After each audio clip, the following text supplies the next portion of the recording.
Congo Kinshasa, Congo Brazzaville, ba diaspora bisika nyonso partout bozwami pona kolanda magazine Bonda Ekolo oezali seul magazine d'actualité et pe sarabino ba information ya kitoko e kambami na yemoko Alain Dewa.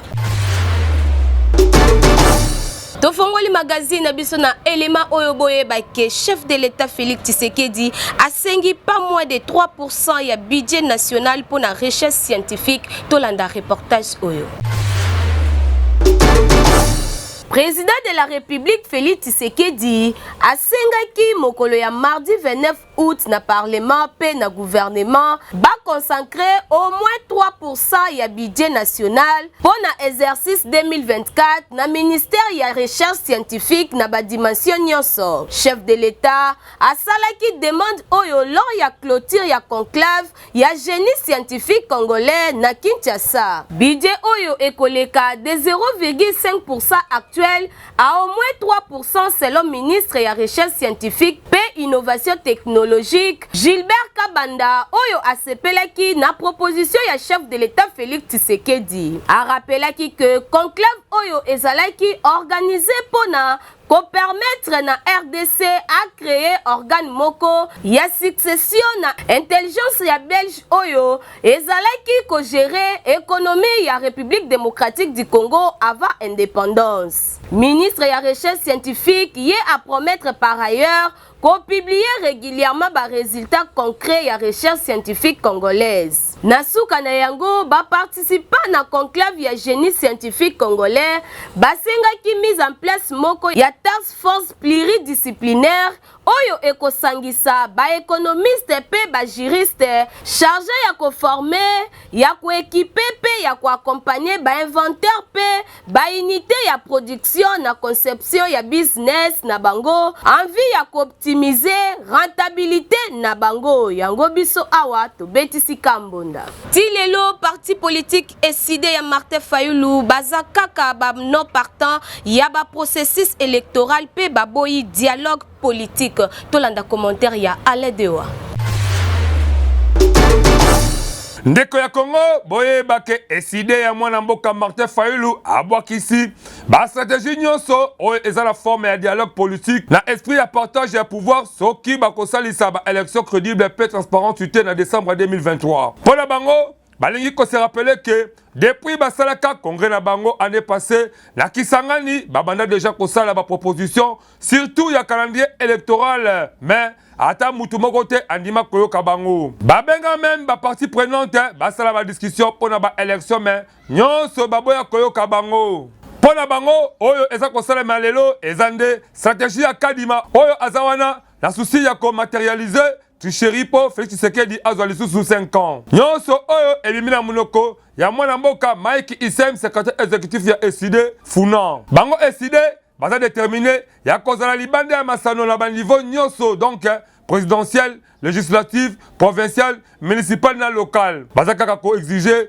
audit externe ya fichier électoral na organiser moko compétent ya matière wana pe na présence ya ba parti prenante nyonso ya ba élection. Yangone ekosala baza la rassurer ya bosolo oyo ba élection. Baza ko mettre en garde président Seni mwana mboka Denis Kadima na ba forcing ya ko imposer ba élection pe baza ko lobake soki Kadima par force aza ko imposer ba élection en décembre 2023 la absence ya fichier moko ya malamu bango la muka bakozala kaka na choix ya ko appliquer article 64 pour la kolongola Kadima po yende aza ko préparer fraude pour Tshisekedi alonga. En titre de rappel, boye bake jusque là Martin Fayulu a cité ba dossier ba candidature à la législative nationale kaka po aza ko exiger audit ya fichier électoral butu pe moi yango biso Tobetika Kambonda. Yo mutoza na posa basela yo reportage ya Kafu Kafu Benga Mbonda Ekolo agence pokuna ba professionnel ya makasi bazali.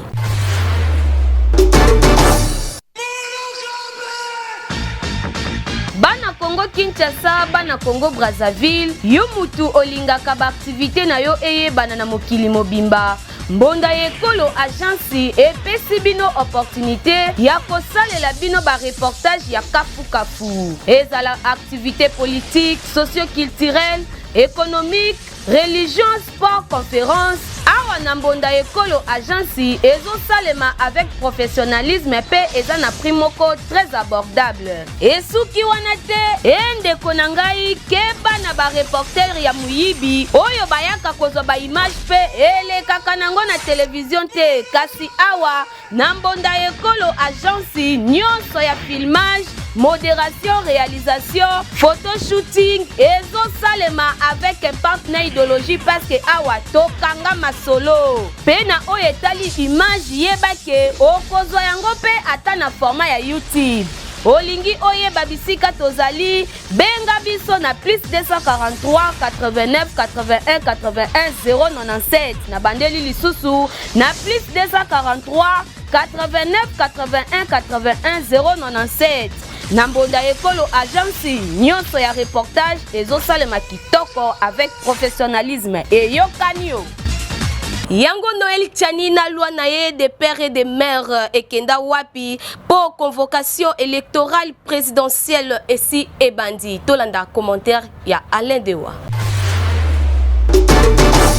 Ndeko Congo boyebake seni asi apesi position na ye oyo eza le 1er septembre convocation électorale pour la élection président ya République démocratique du Congo oyo ekozala le 20 décembre kaka ndenge calendrier ya novembre 2022 elobaki bakondition pe seni apesi na mutu nyonso o alingi atia mutu mais ya makasi eza kozala na nationalité congolaise. Nationalité congolaise oyo etidi biso tokalisa acteur sociopolitique congolais moko na kombo ya Noël Tchani professeur ba université po yende akoma mingi kobatela intégrité nationale. Mais kokamwa ezake batu misusu balobaka ke yepe aza na ye 100% congolais te. Oyo toyebi ezake abimisa projet ya loi sur la nationalité congolaise tope loi Tchani malgré nationalité na ye moko eza douteuse. Loi wana boyebake ekoma lelo kobeta mbonda makasi po mwana mboka Singi Pululu ingénieur en électricité pe député national azwa kilo ya komema proposition wana na assemblée nationale kaka po ba voter yango. Loi yango eza kopekisa la mutu oyo aza des pères et des mères congolais te aluka kutu te kokoma président de la République awa na RDC kozala responsable ya makasi na FRDC te tope na la police na biso te kutu na appareil judiciaire kokota na yo te po ba fonction wana ezaka ba vrai congolais ezalaka déposé depuis le 8 juillet 2021 na bureau ya Assemblée nationale ya koyeba lisusu ezake loi yango ekomisa Noël Tchani na Singi Pululu ba grand vedette na monde ya politique ya RDC bakoma même ba chouchou ya ba militant pe ba sympathisant ya régime en place. Mais na musique ya fourmi batu balobaka ke ezakaka pona kobuka Moïse Katumbi Tshapwe leader ya Ensemble pour la République ya po ye aza grand adversaire Félix Tshisekedi ba misusu baza ko qualifier loi wana mabe po eza la forme ya ko créer ba conflit po kolonga na batu oyo bakoki kotia Félix Tshisekedi mulunge na ba élection 2023 ba misusu baza koloba ke Noël Tchani azaka na idéologie ke lokola bimisi loi wana bakopesa Lupemba akoma gouverneur ya Banque centrale du Congo mawaple lokola azo de poste yango te ye na Singi Pululu bakanga minoko po atako ezaka aligné na session ya mars 2023 pe session esila ata suti moko te malonga ezoma po na loi yango awa batu bakoma kotuna loi Tchani ekenda wapi et surtout ke azalaka okomona ye pamba liboso ba caméra ba journaliste kaka pona komartele na likambo ya loi wana est-ce que Noël Tchani akobima esika abatama po azala candidat président de la République lokola 2018 biyano nyonso oyo tokozwa yango mikolo ezali koya biso awa mbonda ekolo tolobi kaka wait and see yango tobetisi kaka mbonda. Madame Marina Kayumba Masengo, avocate près de la cour d'appel ya Kwilu, a télémeli esprit ya ko changer constitution ndenge prof ya université Isdon Daiwen Ziem aza kolinga tolanda élément oyo. Bonjour messieurs les journalistes. Oui, par rapport à la question, le projet d'une nouvelle constitution proposée par Isdor Ndaiwen, oui, je vais donner mon point de vue par rapport à cette proposition. Oui, monsieur Ndaiwen, en tant que professeur d'université, on ne peut pas l'empêcher de faire des recherches, ni plutôt de réfléchir et de faire des propositions. Mais, à ce qui concerne la révision de la Constitution, il y a de préalables que nous devons soulever. D'abord, il faut avoir la qualité. qui peut initier une révision de la Constitution? L'article 218 alinéa 1 de la Constitution nous donne les personnes qui ont la qualité de réviser la Constitution. Nous avons le président de la République, premièrement. Nous avons le gouvernement après délibération au Conseil des ministres. Troisièmement, à chacune des chambres du Parlement à l'initiative de la moitié de membres. Quatrièmement, il y a une portion du peuple congolais constitué à 1000 personnes s'exprimant en une pétition. J'en ai cité en concluant ceci. Pour réviser la Constitution, il faut avoir la qualité. Et ce n'est pas n'importe qui peut s'élever et se dire qu'il va réviser la Constitution. L'article 218 alinéa 1 de la Constitution l'a bien énuméré les personnes capables de réviser la Constitution. Deuxièmement, pour réviser la Constitution, notre pays doit se retrouver dans une période normale. Et on n'est pas dans une période normale. Notre pays est agressé par le Rwanda. Certains territoires sont sous l'état de siège et par conséquent, on ne peut pas réviser la Constitution dans ces moments-ci. Olingi okoma journaliste professionnel oye bako simba caméra oye bako sala ba montage vidéo yaka na centre de formation média indépendant pour kuna bazo pesa formation kitoko na ba professeur moko professionnel. Voulez-vous apprendre et devenir journaliste? Les centres de formation médias indépendants procèdent au recrutement des nouveaux candidats pour une nouvelle session. Que vous soyez diplômé d'État, homme de Dieu, docteur ou qui que vous soyez, les centres de formation médias indépendants met à votre disposition les filières ci-après. Les journalistes, la prise de vue, le montage vidéo. N'hésitez pas de nous rejoindre car ici, la formation se donne avec les professionnels des médias. Chez nous, c'est de l'expérience et du professionnalisme. Pour tout contact, appelez-nous au plus 243 89 81 81 097 ou appelez-nous au plus 243 99 37 45 722. Je répète, appelez-nous au plus 243 89 81 81 097 ou au plus 243 99 37 45 722. Nous sommes les centres de formation médias indépendants. D'après Seni bureau ya réception et ya traitement ya ba candidature pour la présidentielle et kozala opérationnel à partir le 9 septembre et le 8 octobre. Tolanda élément oyo. Commission électorale nationale indépendante Seni Namukuse a annoncé que le 29 août convocation y a électoral le 1er septembre pour la élection présidentielle. Na communiqué na ye, Seni a précisé que bureau ya réception et traitement ya ba candidature pour la présidentielle eza installé na premier niveau ya immeuble abritant ya siège ya Seni na Kinshasa Gombe. Et kozala opérationnel à partir le 9 septembre til le 8 octobre de 8h30 à 16h30 heure locale, soit 30 jours. Na même communiqué, centrale électorale a rappelé ba condition ya éligibilité pe ba élément constitutif ya dossier ya candidature na élection présidentielle.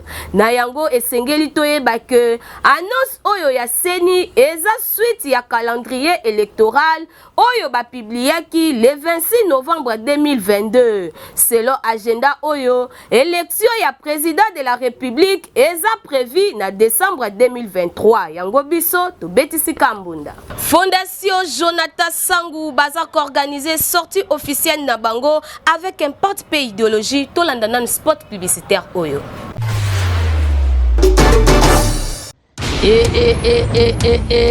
Mama papa bana matete yoka sango Quinoise quinoa Bana ya matete, bana vitamine, bana lokoro, ba jeune fille, ba papa, ba maman. Oui, la Fondation Jonathan Sangou vous invite à prendre part aux manifestations organisées en marge de sa sortie officielle ce samedi 2 septembre 2023 de 8h juste à 11h juste, marche de santé, de sensibilisation et d'adhésion massif. Et le dimanche 3 septembre 2023 de 15h à 18h, grande cérémonie de sortie officielle avec les invités et toutes les autorités. Nous vous appelons à venir vous adhérer massivement pour renforcer les capacités aux personnes vivant en situation difficile, les enfants et jeunes en particulier. Jeunes, okoki kozala maçon, architecte, informaticien, tout ce que vous êtes. Boya ebele boya na fondation Jonathan Sangu. Ba solution nyonso o boza nango besoin. Ba o sisa ba classe bazala bandako misala te nyonso eza wana. Surtout toza pe na ba maquillage, to ba make-up, coiffure makambutu. Ya kana fondation Sangu ebengi bino eza na pona formation. Totozi ya ba jeune fille, to bengi ba jeune fille, ba papa, ba maman. Eloko bozalaki kozela yango yo. Koma tobenga Fondation Jonathan Sangu na 097 82 76 398 pour participer à la cérémonie de sortie officielle. Quartier Ngufu numéro 28D, commune Yamatete. Référence Église Héritage des Vainqueurs. Bienvenue à tous. Ekoyinda mokolo ya dimanche 3 septembre na terrain municipal ya Masina pour Mama Gigi Senga akobeta mobange na concert. Ba invité ekozala bongo Mama Flor Mbemba, Pasteur Cédric Lusinga, Mama Ida Bayela kozanga te pokuna Saint-Esprit akozala opérationnel.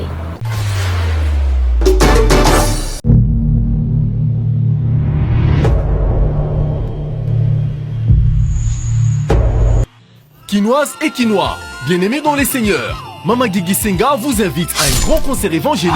C'est dimanche 3 septembre à 15h au stade municipal de Massina. Nous voici, Toye. Toye Natango pour adorer le Seigneur. Vous savez, la Bible dit, le ténèbre règne. La mort semble contrôler les vues. La difficulté semble nous maîtriser. Mais je sais une chose. Jésus-Christ est la vraie source de vie. Thème, Jésus-Christ est la source de vie.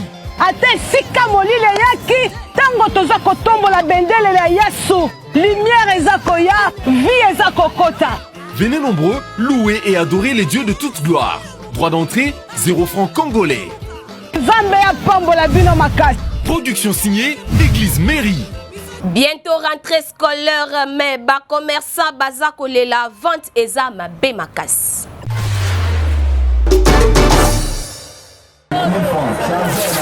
Na cadre ya ba préparatif pour la rentrée scolaire eza ko bongama na mois de septembre prochain, parents nyonso o azana mokumba kotangisa mwana akomi ko bongama po mwana azwa uniforme ya malamu bakayepesa pour rentrée scolaire esalema na ndenge esengeli. Tango caméra ya magazine Mbonda ekolo kitaki na Masina Pascal pona kotala ambiance ndenge bateki baza koteka biloko ya rentrée scolaire, ba mama baleli po koteka ezate mbongo ezate na circulation, dollar eza komata se komata, moyen ba prix ya biloko ezala stable ezate. Na micro ya magazine Mbonda ekolo, yoka ndenge babetisaki Mbonda. Fume eza nanu te pona bafuti bato vomate, yango koteka ezate, tozoteka te po mufuma na eyete. So bafuti bato toze bafuta bato po muvume ya to bato pe koteka. Lo tozala onde ya mwana. Eza bien te par rapport ya dollar eza likolo makasi bakliye bazomona neti biso tomatisi bapri ya basaki mais tomatisi pri ya basaki te mais à partir ya dollar ekomi déjà 10 dollars 25 000 donc façon yo bandela client pri na façon oyo client zopesa d'ailleurs moi neti yo bandi cher nzoko bandi cher te tala na mois de septembre nde rentrée scolaire ekozala tokosenga kaka na baparents ngonga ya kosala baachat mpo na rentrée scolaire yango yo kozela kaka te na ve ya rentrée scolaire bongo banda komituna okobanda wapi okosuka wapi tokosenga pe na bakonzi ya mboka bakoka kodekese bamoye mpo na kofuta basali mpo mbongo ezala na circulation mpe koluka kostabilize to ya dollar mpo bapri ya biloko ezala stable na bawenze mpo permettre baparents basala rentrée scolaire na ndenge esengeli. Biso magazine Mbonda ekolo tobetisi kaka Mbonda. Mission évangélique Mosio oyo ekumba maka na pasteur Aimé Miye bakozala na 3 jours de prière et de délivrance. Wilfried Samba azala kikuna. Mwana Congo, yebake ekoinda makasi mikoloyo avec impact de idéologie. Mbangu, welisa yo moko kene déjà na église ya mission évangélique ya Mont-Sion. Oyo ekamba maka epa les grands pasteurs et même yepo ba organiser 3 jours d'enseignement, de force, de prière et de délivrance. Nyonso oyo, pour la koluka ko tout alisa, bon mo inabiso et le ngona nzambe, et surtout que thème ya makasi ezali, les bienfaits de la marche avec Dieu. Donc, misala malamu, ya kota bona nzambe, bino mokaboyo kanenga nini le passé et même yé, abesa kimbonda. Kamuna biso, na français tolobi, les bienfaits de la marche avec Dieu. Bolamu ya kotambola na nzambe. Donc esengonini et bombani. Qu'est-ce qui est caché derrière quelqu'un qui marche avec Dieu? Makambo eza ko bombana.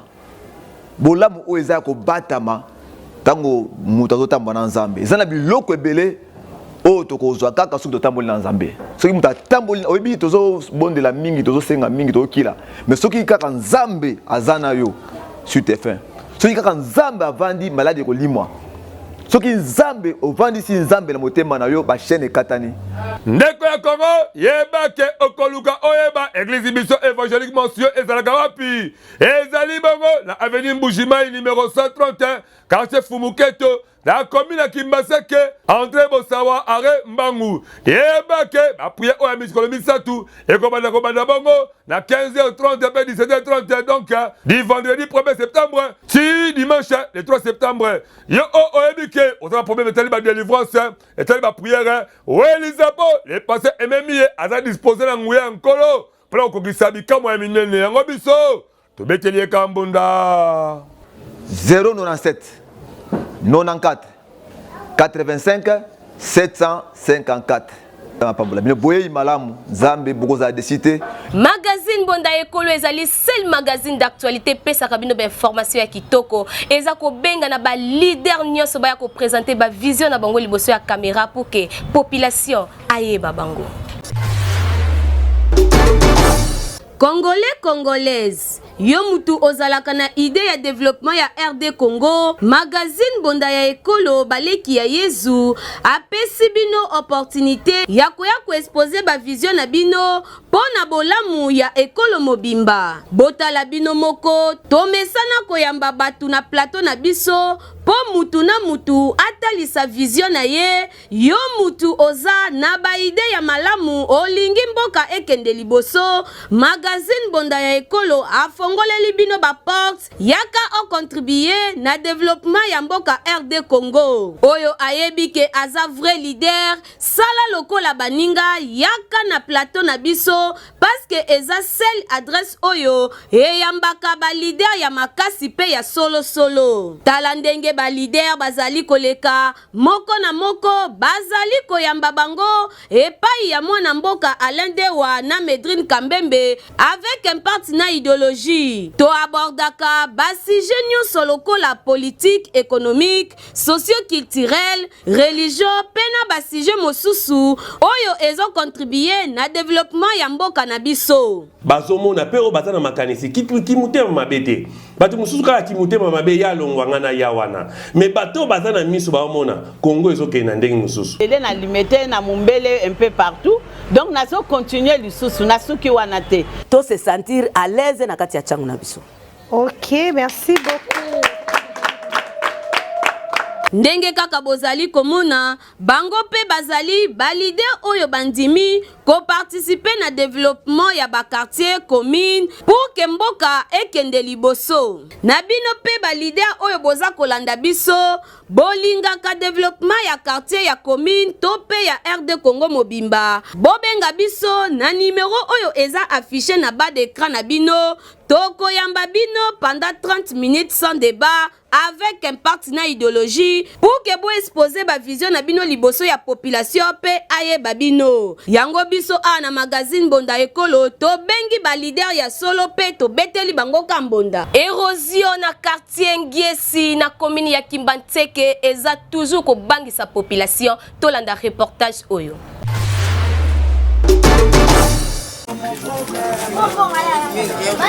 Ndeko ya Congo kaka ndenge bozo komona ba image oyo moyen kututolo ba mingi ezate botu nanga tozali wapi tozali kaka awa na centre ville ya Kinshasa mingi na commune ya Kimbaseke na quartier Luebo esika wenze ya maboso ezalaka o mingi bayebi yango po wenze oyo esalaka impact na idéologie mais botulanga wenze oyo ekenda wapi érosion o boza komona oyo nde emema wenze oyo pe emela yango mobimba ekenda chubu kutu burgumestre komi na Kimbaseke ata rapport moko asika kosala te po kote oyo bayebi ata ye te pe baluka bamema ele sikoyo atikala kokoma te eza kosala pasi na population ya kote oyo gouvernement congolais botala nanu likambo oyo bandeko ya komi na Kimbaseke na quartier Luebo balelisi son de cloche po bazangi esika okende bino moboyoka ndenge babetisi mbonda liboso ya kamera ya mbonda ekolo tozovivre na pasi puisque normalement presque bandako nyonso tu esi la kokende pona ndenge bamvula betaka mingi awa boye suivi ya l'état ezali te alors yango wana sika sikoyo presque bandako nyonso ezalaki awa bandako nyonso tu presque ekei bamama na pasi bazongi na bandako ya baboti bana epai papa epai pona nini bandako nyonso tu presque si ekwei. Et puis ça fait déjà longtemps, ils allaient te que ya lobby to lobby kuna mais e banda kala penza kala penza. Kenda. Mapangu nyonso kenda babwaka babuka lupa. Sikoyo biso batutotikali otala pasi. Moye zate na bana na bakoko ngai mama veve na kokende wapi na bakoko. Awa toko senga kaka na gouvernement boye bake commune ya Kimbaseke eza monene eza kaka komona ke Babougumese baza incapable ya visiter commune mobimba yango soki be moyen zali na misika fourmi boka bola yango ekomata de commune parce que ekosala kitoko et surtout que tabe réseau et salma et c'est par rapport mais Bougumese incapable même de rekoma côté par rapport ekoma yango tobetisika mbunda timuli mabulo oyo po encadrer nga memoire zakakate caricature ya mokolo ya lelo ko kontiri Jesse Jemba abeteli biso lisolo nini yena Igrid Mateta ndeko na ngai yeba ke tango oza kotambola ke bana ba parking na biso mingi ekoma siège ba miyibi eske ba mesala koiba boke bosala ngele bino moko boyo kalelo po se bondole moyibi ye base na ezaka mine ba parkingi keba la sœur wana nde esika se bondo le moyibi a operaka kaka ndenge babesi bonda ndeko na ngai yebake na milisa kotanga se bondole moyibi ma amamoli ser saki na ye yoka ye wana pwa pe ser akomi kolela yakokamwa kolela na ser eleleli wana sirema biloko ya kitoko biloko ya solo ezali na kati ya saki wana yoka fulne bazopesa commentaire mama awe ezalaka kaka boye esika ya mabe makasi tambolaka na ekenge ndeko na ngai yakokamwa kaka ndenge bayibaka bakendaka motu otakamwe se bondole moyibi ye wana azongi na parking na kalme nyonso publiki kutu kara ya mawa vraiment kokamwa tango esali boye les petits mikendo dépa et pas à Ventiri. Ah, Ventiri! Les voleurs azongi na secteur monde pe ezotala ye kaka boye vie. Esali somo les moyibi dépa azongi na terrain yango esali que les petits mikendo atuna la Ventiri. Mais bino moko boyoka le Ventiri. Yango le petit miyibi. Wana bayebani na bisika oyo bango bayibaka esengeli kokanga bango pe kotika bango na maboka la police po ya boyo kitoko te esali mabe ndeko na ngai miyibi bakoma koyiba na parking population eza kotala mais kokanga bango kutu bakibaka te ata basali mabe yango biso mbonda ekolo tokosenga na batu bozwa esprit kosanga esprit ya maele ya kozalisanga bokangi moyibi ayibi moninga sanga na bokanga epe kopola ekosila tobetisika kambonda. Merci na bino nyonso parce que bozalaki ebele pona kolanda magazine Bonda Ekolo o ezali seul magazine d'actualité et sepelisaka bino pe pesaka bino information ya kitoko. Bon continuer na ko s'abonner na chaîne YouTube na biso Bonda Ekolo officiel yango ndeza seul moyen o bokoki ko soutenir biso kasi bo benga biso pe na ba numéro o eza affiché liboso ba post téléviseur na bino pona kolekisa ba page rose na bino ba activité ya ba église to pe ya ndenge na ndenge bo benga biso tokoyamba bino kitoko na sima ya caméra ezalaki Wilfried Samba na réalisation pe montage Igrid Mateta kasi na bosanité le DG valable Alain Dewa ngana bino tokuta na mbala ya sima soki Yesu Kristo akozonga te.